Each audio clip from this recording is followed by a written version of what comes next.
Canadian border, 7,000 miles away. What about the southern border? And that brings us to story number 2. Border crisis. House Republicans are slamming Democrats for blocking the HALT, the HALT fentanyl, the deadly substance act, that a bill that would make permanent the temporary classification of fentanyl as a Schedule I controlled substance. Fentanyl is being trafficked across our border, ripping through our communities and killing our children. As a new mother, this loss of life is unconscionable. Every day, we are losing more lives to fentanyl while House Democrats look the other way. All this as the CDC comes out with data indicates that fentanyl as the #1 cause of death for Americans 18 to 45. Joining us now for reaction is Republican Congressman from Oklahoma, Kevin Hern. Sir, welcome to the program. So, all right, my concern is we are committing unreasonable amounts of our Americans' taxpayer dollars to fund walls in Yemen, border security in Oman and Jordan and now Ukraine, but we're not stopping 10,000 pounds of fentanyl, which, by the way, just a pinhead size will kill one human. 10,000 pounds of that across the border. You have 40 House Republicans recently releasing a letter calling it on DHS Secretary Mayorkas to resign over it.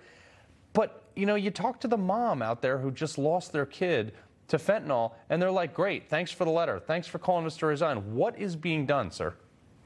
Well, what you're seeing right now with the Biden administration and their immigration policies, and then Secretary Mayorkas, his lack of securing the southern border. As the conference chairwoman said, it's literally killing our kids. Fentanyl deaths are up over 50% year over year. They're continuing to go to an all-time high of 100,000. They're expecting to be much higher than that this year. I led a letter that 45 of my members signed on to, my fellow members. And what's happening right now, they're very smart down there. The Chinese gangs, the Mexican cartels are using TikTok to recruit our kids to smuggle fentanyl and drugs, other drugs out there, and guns. And also, they're using it to smuggle people. We're seeing this now recorded every single day. Our kids are involved in this. And where's the Biden administration? They haven't shown up at the border yet. Kamala Harris hasn't been to the border. Mayorkas hasn't been to the border. And now we see his border agents with a lack of confidence. It's time for him to go. It's a sad day. It really is. It really is. And we now know from a Freedom of Information Act request that video showing migrants being transported on secret charter flights. So they're coming across the border, being apprehended, and then getting a secret flight. This is Westchester, New York. I flew into that airport on Wednesday, folks. It is like beyond me that the American taxpayer are spending hundreds of thousands, millions of dollars to these charter jets to fly illegal immigrants who haven't been vetted, some of which have been arrested and then released into the inner bodies of America. Why? Congressman, do we lose you? I think we... I'm back here. Okay, yes. Cool, yeah. Why are they taking so much effort to put these people in places like Westchester, New York, 1,500 miles away from the border?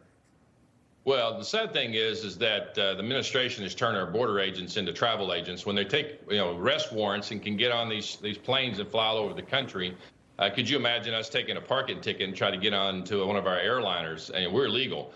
This is insane. It's one thing after another.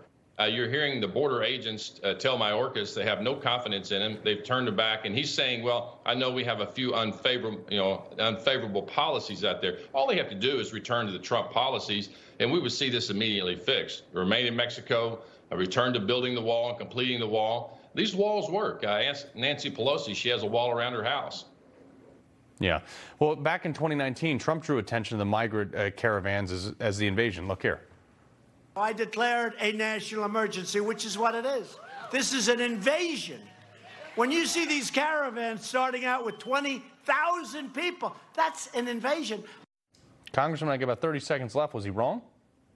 No, he's exactly right, and that's why he did what he did. And actually, at that time, when the government was shut down over the border wall, and the border wall was funded, and we got the border started going, and we had about $2.5 billion left that Biden redirected to pay off because he canceled contracts. We had the money authorized, and the Biden administration literally took the money away to go pay off the canceled contracts, and the metal is sitting there rusting in the desert.